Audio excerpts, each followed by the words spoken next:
Hi hello. അപ്പോൾ ഇനി നമ്മൾ നോക്കുന്നത് ഓരോ സെഷൻസിൽ നമ്മളെ ഹെൽപ്പ് ചെയ്യുന്ന യൂട്യൂബ് ചാനൽസ്, ആപ്സ്, വെബ്സൈറ്റ്സ്. അപ്പോൾ ഇത് ആപ്പ് എന്ന് പറയുന്നത് PTE എക്സാം ഗ്രൂപ്പ് എന്ന് പറയുന്ന ഒരു ആപ്പ് ഉണ്ട്. ഞാൻ എല്ലാത്തിൻ്റെയും ലിങ്ക് ഷെയർ ചെയ്യാൻ പറ്റുമെന്ന് വെച്ചാൽ ഞാൻ ഷെയർ ചെയ്യാം, അല്ലെങ്കിൽ ഞാനത് മെൻഷൻ ചെയ്യും കറക്റ്റായിട്ട് ഡിസ്ക്രിപ്ഷനിൽ. പിന്നെ പിയേഴ്സൺ ടെസ്റ്റിന് തന്നെ ഒഫീഷ്യലായിട്ടുള്ള ഒരു ആപ്പ് ഉണ്ട്.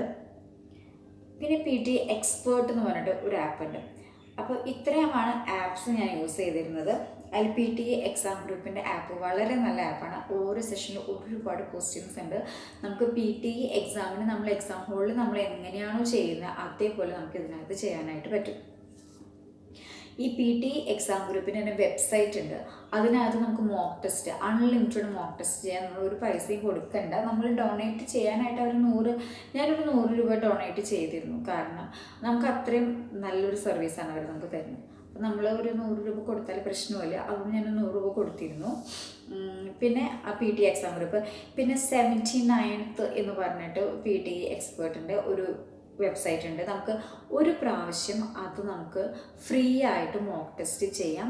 അവർ നമ്മളെ എക്സാം അസസ് ചെയ്തിട്ട് ഓരോ സെഷൻസിലും മാർക്ക് നമുക്ക് എങ്ങനെയാണോ PTEയുടെ നമുക്ക് ഇത് കിട്ടുന്നത്, മാർക്ക് ലിസ്റ്റ് കിട്ടുമല്ലോ, ഈ കാർഡ് എന്തായാലും പറയാം, അത് കിട്ടുമല്ലോ, PTE സ്കോർ റിപ്പോർട്ട് കാർഡ്. അതേപോലെ തന്നെ നമുക്ക് കിട്ടും. അപ്പോൾ നമുക്ക് ഒരു പ്രാവശ്യം നമുക്ക് ചെയ്യാൻ പറ്റും. ഞാൻ ഒരു പ്രാവശ്യം ചെയ്തിരുന്നു. കാരണം എനിക്ക് സ്പീക്കിങ് ഭയങ്കര ടെൻഷനുള്ള കാര്യമായിരുന്നു. എനിക്ക് ആദ്യത്തെ പ്രാവശ്യം സ്പീക്കിങ്ങിൽ ഭയങ്കര ഇതായിരുന്നു. അത് കുറേയൊക്കെ ഞാൻ അവർ കാരണം എനിക്ക് ഒന്നും ചെയ്യാൻ പറ്റില്ല, ഒന്നും വായിക്കാൻ റീഡലോട് പോലും നന്നായി ചെയ്യാൻ പറ്റാത്തൊരു സാഹചര്യമായിരുന്നു അന്നത്തെ എക്സാമിന്. അപ്പോൾ സ്പീക്കിംഗ് ഞാൻ എടുത്തിട്ടുണ്ടായിരുന്നു. അവർക്ക് 60 ആണ് അന്ന് സ്പീക്കിങ്ങിന് എനിക്ക് വന്നത്. ബാക്കി എല്ലാം ഞാൻ സ്കിപ്പ് ചെയ്ത് വിട്ടിട്ട് ഇതാണ് ചെയ്തത്. അപ്പോൾ നിങ്ങൾക്ക് ആ ഒരു ഇതിൽ പോയിട്ട് നമ്മൾ ലോഗിൻ ചെയ്ത് സൈൻ ഇൻ ചെയ്തിട്ടുണ്ടെങ്കിൽ നമുക്ക് ഒരു മോക്ക് ടെസ്റ്റ് ഫ്രീ ആയിട്ട് കിട്ടും. പിന്നെ ഒരു മോക്ക് ടെസ്റ്റിനല്ല അവർ പൈസ വാങ്ങുന്നുണ്ട്. അപ്പോൾ അതെല്ലാവരും ഒന്ന് ചെയ്തു നോക്കാം, വളരെ നല്ലതായിരിക്കും. അപ്പോൾ ഇത്രയാണ് ഞാൻ വെബ്സൈറ്റ്. പിന്നെ ചാനൽ എന്ന് പറയുന്നത് ഞാൻ ഫോളോ ചെയ്തിരുന്ന channel definitely E2 language methods എല്ലാം അറിയാൻ വേണ്ടി ചെയ്തിട്ടുണ്ടായിരുന്നു. പിന്നെ കരിയർ കോഴ്സ് എന്ന് പറഞ്ഞിട്ടൊരു ചാനലുണ്ട്, അത് വളരെ നല്ല ചാനലാണ്. പിന്നെ PTE അക്കാദമിക് ഗോൾഡ് എന്ന് പറഞ്ഞിട്ടൊരു ചാനൽ. ആ ചാനലിൽ ഞാൻ ലിങ്ക്സ് ഞാൻ അതിനകത്ത് എൻ്റെ ഡിസ്ക്രിപ്ഷനകത്ത് കൊടുക്കാം. പിന്നെ ബീറ്റ് ദ PTE, ഈ 3 ചാനൽ ദയവ് ചെയ്ത് നിങ്ങൾ നമ്മുടെ ഇന്ത്യൻ ആക്സെൻറ്റ് അല്ലെങ്കിൽ വേറൊരു ആക്സെൻറ്റിൽ സംസാരിച്ചിട്ട് PTEയുടെ ട്രെയിനിങ് കൊടുക്കുന്ന ചാനൽസ് മാക്സിമം ഒഴിവാക്കുക. എപ്പോഴും നമ്മൾ നേറ്റീവ് ഇംഗ്ലീഷ് സ്പീക്കേഴ്സ് കൊടുക്കുന്ന ഇതും അവരുടെ ഇംഗ്ലീഷും മാക്സിമം ഈ സമയത്ത് കേൾക്കാൻ നോക്കുക. നമ്മൾ ഇന്ത്യൻ ആക്സെൻറ്റിലുള്ള ഇംഗ്ലീഷ് കേൾക്കുമ്പോൾ നമുക്ക് റീഡ് അലോഡിലൊക്കെ കറക്റ്റായിട്ട് പ്രൊനൗൺസ് ചെയ്യേണ്ടതാണ്.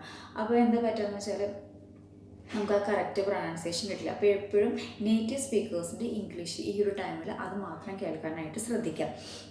അപ്പം ഈ കരിയർ കോഴ്സിൻ്റെ അത് ഇപ്പോൾ പ്രഡിക്ഷൻ വരുമല്ലോ. അപ്പോൾ എനിക്ക് കിട്ടിയിട്ടുണ്ടായിരുന്നു, എനിക്കൊരു 3-4 ക്വസ്റ്റ്യൻസ് അതിനകത്ത് നിന്ന് കിട്ടിയിട്ടുണ്ടായിരുന്നു. അതും റൈറ്റ് ഫ്രം ഡിറ്റേഷനിലാണ്. റൈറ്റ് ഫ്രം ഡിറ്റേഷനിൽ നമ്മുടെ വെയിറ്റേജ് ഒക്കെ ഉണ്ട്. ഞാൻ വെയിറ്റേജ് ഒക്കെ ഈ ഒരു വീഡിയോയിൽ ഞാൻ എല്ലാത്തിനും വെയിറ്റേജ് പറയാം. അപ്പോൾ ഈ ചാനൽസാണ് എല്ലാത്തിൻ്റെയും ലിങ്കും ഡിസ്ക്രിപ്ഷനും. ഇപ്പോൾ എനിക്ക് ഈ ലിങ്ക് കിട്ടിയില്ലെങ്കിൽ എല്ലാത്തിൻ്റെയും പേര് ഞാൻ വിശദമായിട്ട് തന്നെ ഞാൻ ഇതിൻ്റെ ഡിസ്ക്രിപ്ഷൻ ബോക്സിൽ കൊടുക്കാം. അപ്പോൾ നിങ്ങൾ അതൊന്ന് റെഫർ ചെയ്തിട്ട് അത് യൂസ് ചെയ്തിട്ട് നിങ്ങൾ പഠിക്കാനായിട്ട് ശ്രമിക്കുക. എല്ലാവർക്കും PTE പെട്ടെന്ന് തന്നെ ക്ലിയർ ചെയ്യാൻ പറ്റിയിട്ട് എന്ന വിഷയമാണ്. അപ്പോൾ ഇനി നമുക്കൊന്ന് മാർക്കിൻ്റെ വെയിറ്റേജ് നോക്കാം. കാരണം നമ്മൾ എപ്പോഴും പ്രാക്ടീസ് ചെയ്യുമ്പോഴും മാർക്ക് നോക്കിയിട്ട് വേണം പ്രാക്ടീസ് ചെയ്യാൻ. ഞാൻ ആദ്യത്തെ പ്രാവശ്യം മാർക്ക് നോക്കാണ്ട് പ്രാക്ടീസ് ചെയ്തു. ഞാൻ ഏറ്റവും കൂടുതൽ പ്രാക്ടീസ് ചെയ്തത് ഷോർട്ട് ആൻസർ ക്വസ്റ്റിന്. കാരണം എനിക്ക് GK ഭയങ്കര ഇഷ്ടമായിരുന്നു. അപ്പോൾ ആ ഷോർട്ട് ആൻസറൊക്കെ പറയുമ്പോൾ ഞാൻ ഭയങ്കര ഹാപ്പി ആയിരുന്നു. എനിക്ക് GK കിട്ടും.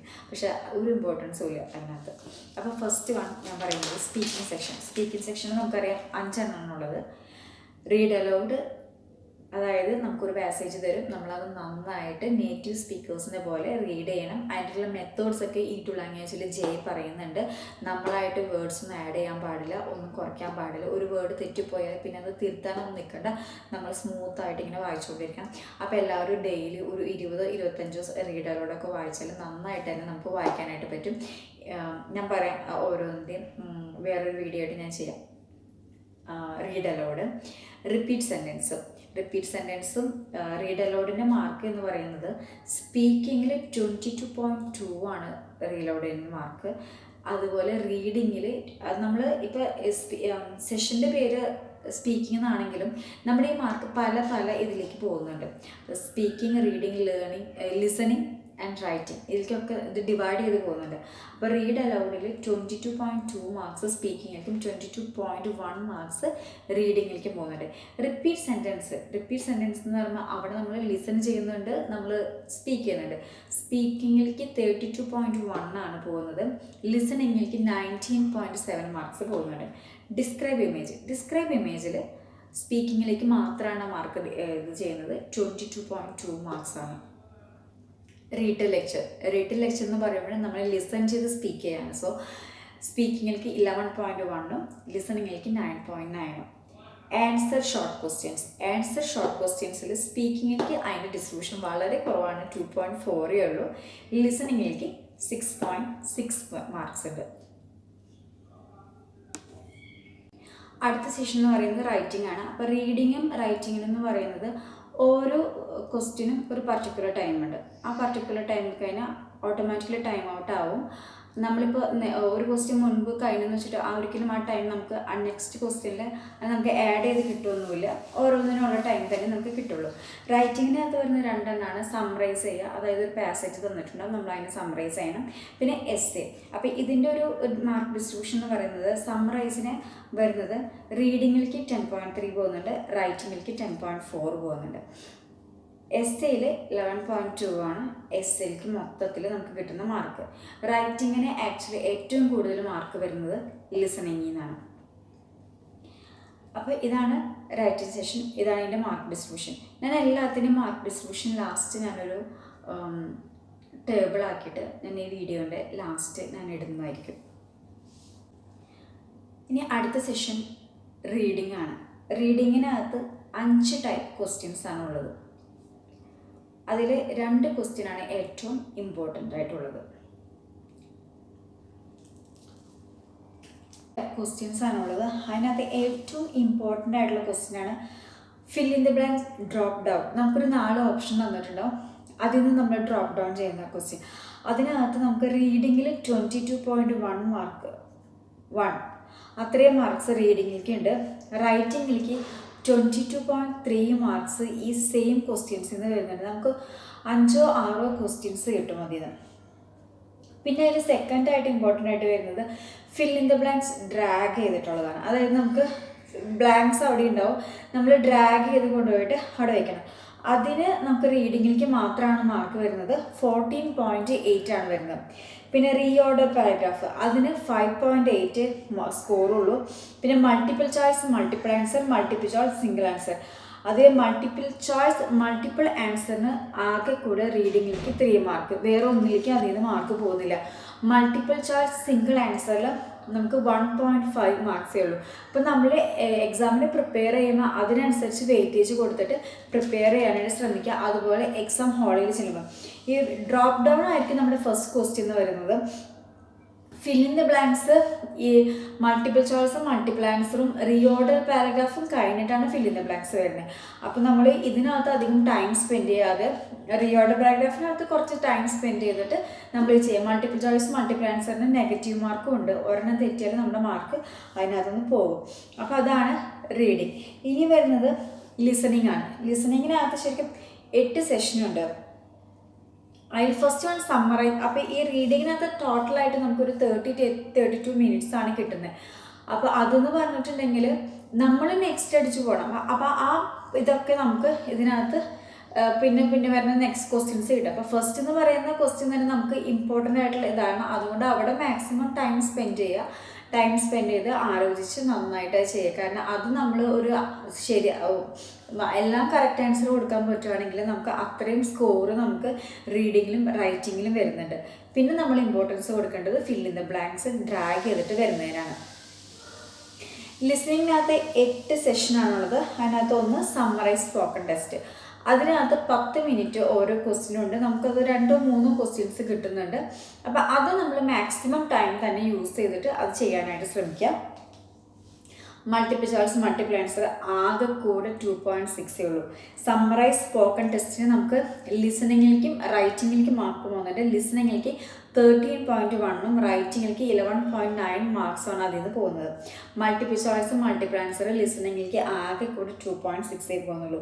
പിന്നെയുള്ളത് ഒരു ഫിൽ ഇൻ ദ ബ്ലാങ്ക്സ് ആണ്. അതായത് ടെസ്റ്റിങ് ഇങ്ങനെ അയാൾ റീഡർ ഇങ്ങനെ സ്പീക്കർ ഇങ്ങനെ പറഞ്ഞുകൊണ്ടിരിക്കും. നമുക്ക് കുറച്ചൊരു 4 or 5 ബ്ലാങ്ക് ആയിട്ട് അവിടെ ഇട്ടിട്ടുണ്ടായിരിക്കും. നമ്മൾ ആ പാസേജ് ഇങ്ങനെ വായിക്കുമ്പോൾ ആ ആൾ വായിക്കുന്ന നമ്മുടെ പാസേജിനകത്ത് നമ്മൾ ഫില്ല് ചെയ്ത് കൊടുക്കണം. അപ്പോൾ ഞാൻ കമ്പ്യൂട്ടറിൽ ടൈപ്പ് ചെയ്യാനായിട്ട് കുറച്ച് സ്പീഡ് കുറവായിരുന്നു.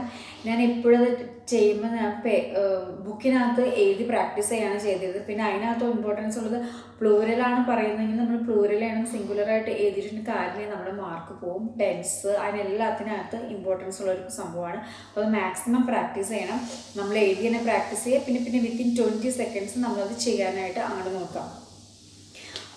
പിന്നെ വരുന്നത് ഹൈലൈറ്റ് കറക്റ്റ് സമ്മറി. ഒട്ടും മാർക്ക് ഡിസ്ട്രിബ്യൂഷൻ ഇല്ലാത്ത ഒരു ഫിൽ ഇൻ ദ ബ്ലാങ്ക്സിൽ ലിസണിങ്ങിലേക്ക് 6.6ഉം റൈറ്റിങ്ങിലേക്ക് 7.4 പോകുന്നുണ്ട്. കാരണം നമ്മുടെ സ്പെല്ലിംഗ് എല്ലാം അതിനകത്ത് വരുന്നതാണ്. വൊക്കാബുലറി വരുന്നില്ല, ആക്ച്വലി സ്പെല്ലിങ്ങിനൊക്കെ മാർക്ക് വരുന്ന ഒരു സെക്ഷനാണ് ഫിൽ ഇൻ ദ ബ്ലാങ്ക്സ്. അപ്പോൾ റൈറ്റിങ്ങിലേക്കും ലിസണിങ്ങിലേക്കും അതിനകത്തുനിന്ന് മാർക്ക് പോകുന്നുണ്ട്. പിന്നെ ഹൈലൈറ്റ് കറക്റ്റ് സമ്മറി വലിയ ഡിസ്ട്രിബ്യൂഷൻ ഒന്നുമില്ല മാർക്ക് ആൾക്കൂടെ.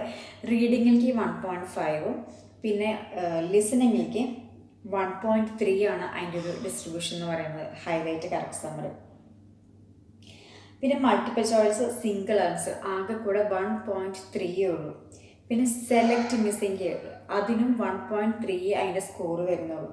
പിന്നെ വരുന്ന ഇമ്പോർട്ടൻ്റ് ആയിട്ടുള്ളതാണ് ഹൈലൈറ്റ് ഇൻകറക്റ്റ് വേർഡ്. അതായത് നമുക്കൊരു പാസേജ് തന്നിട്ടുണ്ടാവും, നമുക്ക് ക്വസ്റ്റ്യൻ ആയിട്ട് ഒരാൾ നമുക്ക് റീഡ് ചെയ്തുകൊണ്ടിരിക്കുന്നുണ്ടാവും.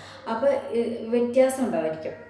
നമ്മൾ തന്നിരിക്കുന്ന പാസേജിൽ തെറ്റായിട്ടായിരിക്കും വേർഡ് എഴുതിയിട്ടുണ്ടാവുക. അപ്പോൾ അയാൾ പറയുന്നത് അപ്പോൾ ഏതാണോ തെറ്റായിട്ടുള്ളത് എന്നുള്ളത് നമ്മൾ ജസ്റ്റ് ഒന്ന് അത് ക്ലിക്ക് ചെയ്താൽ മതി. ക്ലിക്ക് ചെയ്യുമ്പോൾ നമ്മൾ ക്ലിക്ക് ചെയ്തത് യെല്ലോ കളറാവും. നമ്മൾ തെറ്റി ക്ലിക്ക് ചെയ്താൽ നമുക്ക് ഒന്നുകൂടി ക്ലിക്ക് ചെയ്താൽ നമ്മളുടെ ആ സെലക്ഷൻ പോകും. അപ്പോൾ അതിന് നല്ല മാർക്കുണ്ട്. അതിന് റീഡിങ്ങിലേക്ക് 8.9ഉം ലിസണിങ്ങിലേക്ക് 7.9ഉം ആ ഒരു സെഷനിൽ നിന്ന് പോകുന്നുണ്ട്. അപ്പോൾ ശ്രദ്ധിക്കാനുള്ള സമ്മറൈസ് സ്പോക്കൺ ടെസ്റ്റിന് നമ്മൾ പെട്ടെന്ന് ഈ ഫിൽ ഇൻ ദ ബ്ലാങ്ക്സ് നന്നായി ചെയ്യുക. ഫിൽ ഇൻ ദ ബ്ലാങ്ക്സിന് ടൈം ഉണ്ടല്ലോ, അപ്പോൾ അത് നന്നായി ചെയ്യുക. അത് കഴിഞ്ഞ് അടുത്തൊക്കെ പെട്ടെന്ന് വിട്ടിട്ട് ഹൈലൈറ്റ് കറക്റ്റ് വേർഡ് അതും നന്നായി ചെയ്യുക. അവിടെ നിന്ന് പിന്നെ അധികം സമയം പോകാനില്ല. പിന്നെ നമുക്ക് വരുന്നതാണ് റൈറ്റ് ഫ്രം ഡിക്റ്റേഷൻ. വളരെ ഇമ്പോർട്ടൻ്റ് ആയിട്ടുള്ളൊരു ഇതാണ്. കാരണം അതിനകത്തുനിന്ന് ലിസണിങ്ങിലേക്ക് 19.7 മാർക്സ് സ്കോറാണ് അതിൽ നിന്ന് പോകുന്നത്. റൈറ്റിങ്ങിലേക്ക് 26.8. റൈറ്റിംഗ് സെഷനിൽ ആകെക്കൂടെ നമുക്ക് റൈറ്റിങ്ങിലേക്ക് കിട്ടുന്ന പോയിന്റ് എന്ന് പറയുന്നത് 21.6 ആണ്. പക്ഷേ ഈ ഒരു റൈറ്റ് ഫ്രം ഡിക്റ്റേഷൻ എന്ന് പറയുന്ന ലിസണിങ്ങിലെ ഒരു സെഷനിൽ നിന്ന് നമുക്ക് കിട്ടുന്ന മാർക്ക് 26.8 ആണ്. 3-4 ക്വസ്റ്റ്യന് മാക്സിമം ഉണ്ടാവുള്ളൂ. ആ 4 ക്വസ്റ്റ്യൻ നമ്മൾ ചെയ്യുകയാണെങ്കിൽ നമുക്ക് റൈറ്റിങ്ങിലേക്ക് അത്രയും നമുക്ക് സ്കോർ കിട്ടും. അപ്പോൾ ഇത്രയാണ് ഇതിൻ്റെ വെയിറ്റേജ്. ഞാൻ ഇതിൻ്റെ ഡീറ്റെയിൽഡ് ആയിട്ടുള്ള ഒരു ടേബിളായിട്ട് ഞാൻ ഇതിൻ്റെ വീഡിയോയിൽ ഞാൻ കൊടുക്കാം. അപ്പോൾ നിങ്ങൾക്ക് നന്നായി മനസ്സിലാവും. പിന്നെ അതിൻ്റെ PDF ആയിട്ട് എന്തെങ്കിലുമൊക്കെ ഡൗൺലോഡ് ചെയ്യാൻ പറ്റാവുന്ന രീതിയിൽ ഇടാണെങ്കിൽ ഞാൻ ചെയ്യാം. അല്ലെങ്കിൽ ഇതിൻ്റെ ഡിസ്ക്രിപ്ഷൻ ബോക്സിലോ അല്ലെങ്കിൽ ഇതിൻ്റെ ഡിസ്ക്രിപ്ഷൻ ബോക്സിലോ കമൻറ്റിലോ ഞാനൊരു ടേബിൾ പോലെ ഇത് ഇൻസേർട്ട് ചെയ്യാം. അപ്പോൾ ഇത്രയാണ് വെയിറ്റേജ്. അപ്പോൾ ഇനി നമുക്ക് എങ്ങനെ ഇതിന് പഠിക്കാം, എങ്ങനെയാണ് ഇതിന് പ്രിപ്പയർ ചെയ്യേണ്ടത്. ഇപ്പോൾ എനിക്ക് ഒരുപാട് സ്കോർ ഉണ്ടായിട്ടൊന്നുമല്ല, പക്ഷേ എനിക്ക് ഇത്രയും കിട്ടിയിരുന്നെങ്കിൽ എന്നേക്കാളും നല്ല ബെറ്റർ ഇംഗ്ലീഷുള്ള ആൾക്കാർക്ക് ഡെഫിനറ്റ്ലി 79+ ഈ കുറച്ച് ചാനൽസും ഈ കുറച്ച് ആപ്സും വെബ്സൈറ്റും യൂസ് ചെയ്താൽ കിട്ടും. സെൽഫായിട്ട് പഠിച്ചാൽ തന്നെ ഒരു 10 days നന്നായിട്ട് ഇരുന്ന് പഠിച്ച ഒരു 6 to 8 hours നമ്മളിങ്ങനെ സ്പെൻഡ് ചെയ്യുകയാണെങ്കിൽ ഡെഫിനറ്റ്ലി നിങ്ങൾക്ക് 79+ സ്കോർ കിട്ടും. അപ്പോൾ നമുക്ക് ഏതിനൊക്കെയാണ് ഇമ്പോർട്ടൻസ് കൊടുത്ത് പഠിക്കേണ്ടത് നോക്കാം. ഓക്കെ, അടുത്ത വീഡിയോയിലേക്ക് പോകാം.